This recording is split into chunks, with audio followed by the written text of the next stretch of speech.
माढा लोकसभेचे भाजपाचे आणि महायुतीचे अधिकृत उमेदवार सन्माननीय रणजितसिंहजी निंबाळकर साहेब यांच्या प्रचारार्थ आयोजित केलेल्या या विजयी संकल्प सभेला संबोधित करणारे सन्माननीय नरेंद्रजी मोदी साहेब यांचं मनपूर्वक स्वागत करते आणि या प्रसंगी त्यांचा सन्मान, त्यांचं स्वागत संपूर्ण धनगर समाजाच्या वतीनं या ठिकाणी संपन्न होतोय। ज्यांनी का धनगर समाजाचा फेटा, काठी आणि घोंगडं नाकारलं, त्याच फेटा आणि काठी घोंगड्यानं पंतप्रधान नरेंद्रजी मोदी साहेब यांचं स्वागत धनगर समाजाच्या वतीने इथं होतंय आणि हा सन्मान करताय आमदार गोपीचंद पडळकर, सन्माननीय अप्पासाहेब देशमुख, सन्माननीय सोमनाथ काका वाघमोडे आणि अर्जुनजी काळे।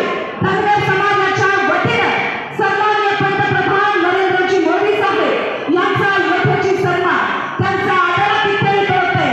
बोला येळकोट येळकोट, येळकोट येळकोट। आणि यानंतर सन्माननीय पंतप्रधान साहेबांचा यथोचित सन्मान लाखोंच्या संख्येनं श्रद्धास्थान असणाऱ्या, महादेवाचा अवतार असणाऱ्या बाळूमामाची मूर्ती देऊन सुद्धा इथं सन्मान होतोय।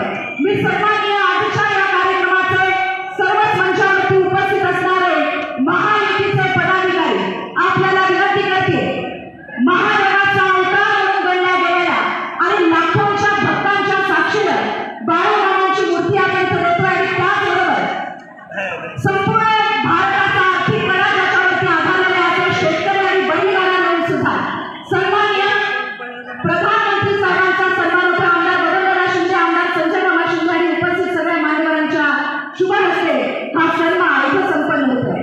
मी पुन्हा एकदा विनंती करते, आमदार वदनदादा शिंदे, आमदार संजय मामा शिंदे, आमदार ॲडव्होकेट शहाजी बापू पाटील, सन्माननीय आमचे परिचारक साहेब, सन्माननीय आमच्या मंचावरती उपस्थित असलेल्या सगळ्याच मान्यवरांच्या शुभ हस्ते हा सन्मान सन्माननीय पंतप्रधान नरेंद्रजी मोदी साहेब यांचा इथं होतोय।